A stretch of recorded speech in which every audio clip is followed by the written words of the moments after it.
So, ladies and gentlemen, right now we are going to discuss an update to the infamous Steubenville rape trial. If you are someone who has triggers, you may want to skip the next 5 minutes or so of the show.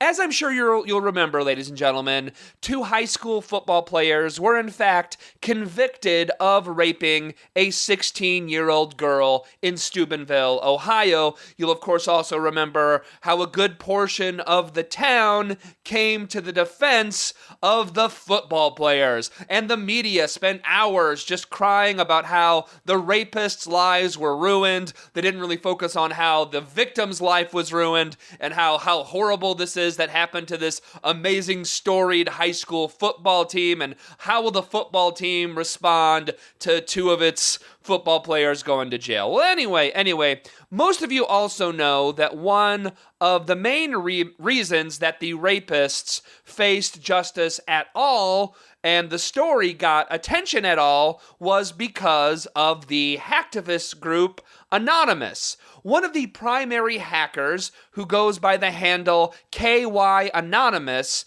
was actually one of the persons who compiled and published the tweets and found photos and videos of, the football players joking about the rape, carrying around the passed out 16-year-old victim. KY Anonymous organized protests online and also on the steps of the Steubenville courthouse. Well, now, ladies and gentlemen, it's being reported by both Mother Jones and Gawker that in April, KY Anonymous's home in Winchester, Kentucky was raided by the FBI.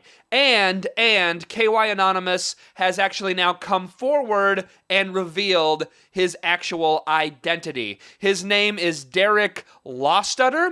He is a 26-year-old corporate cybersecurity consultant. He's also a hip-hop artist that goes by the name Shadow. So he has come forward after this raid.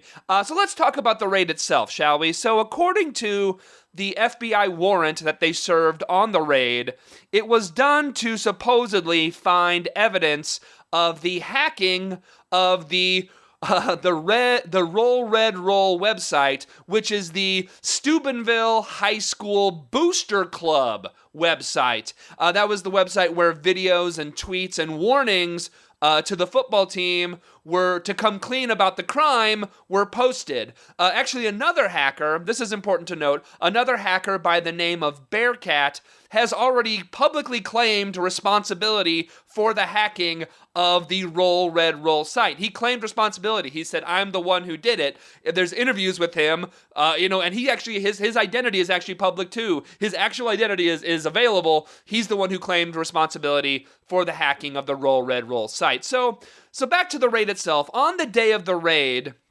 Derek was supposedly expecting a FedEx package, and he actually posted a description of what happened on his website. Reading from his site, quote, "As I opened the door to greet the driver, approximately 12 FBI SWAT team agents jumped out of the truck, screaming to me to get the F down. With M16 assault rifles and full riot gear, armed safety off, pointed directly at my head. I was handcuffed and detained outside while they cleared my house. My brother soon emerged later with his new girlfriend, both bewildered that the FBI was at my house, seeing as I have no prior criminal history, both of them in handcuffs as well. The SWAT team left my belongings on the floor, my dogs shocked, my family nervous, my garage door battered open with a ram, though I stated that I had the key, and the RV camper window broken for entry, even though I stated to pull hard on the door." End quote. All right, so let me just start by saying, let's just start with this, shall we?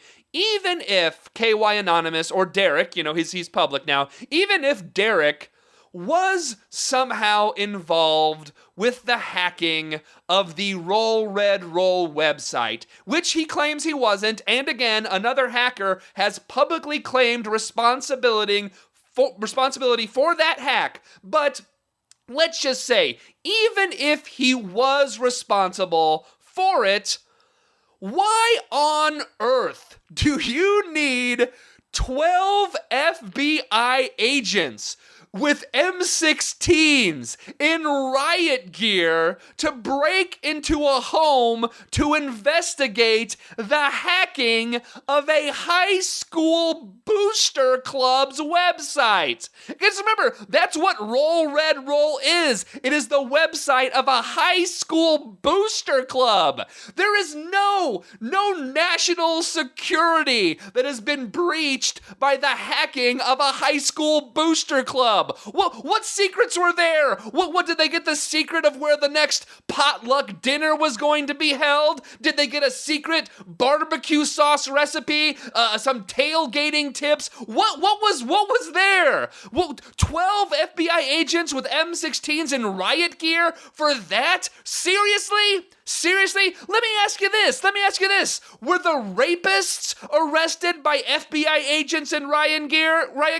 Was the house of the football coach who covered up the rapes, was that raided? Was the football coach's computer and cell phone seized by M16 wielding riot gear agents? No, it wasn't. So this guy he wasn't arrested. He was not arrested, but they seized his computers, his cell phone, his Xbox, which again, as a fellow nerd, you don't seize a nerd's Xbox. That's rough, guys. But and they apparently have still to this day not returned his equipment to him. He was told that he couldn't tell anyone about the raid, or he would, quote, face additional charges such as destroying or tampering with evidence. And the reason he actually came forward, reading from his website again, quote, I was emailed their intent to set out a target letter, which means they are going to try to indict me for a federal offense, most likely a felony and 2 misdemeanors, to a secret grand jury of 23 individuals for which I cannot be present to state my side nor state my innocence, end quote. You know what's sick? The two rapists got 1 and 2 year sentences. The person who helped expose the rapes, he could face up to 10 years in prison for exposing the crime. How sick is that? How sick is our justice system? Those who commit the crimes, they usually get nothing or next to nothing. Those who expose the crimes get raided by the FBI with M16s and riot gear. Derek has actually set up a legal defense fund with the Whistleblowers Legal Defense Fund, and you can find that at his site, which is projectnightsec.com. That's night with a K-N, like, the ancient knights. Again, projectnightsec.com. Again, if you have a few bucks, you could throw some to him, because, again, folks, this is not what justice should look like in the United States. We'll be right back.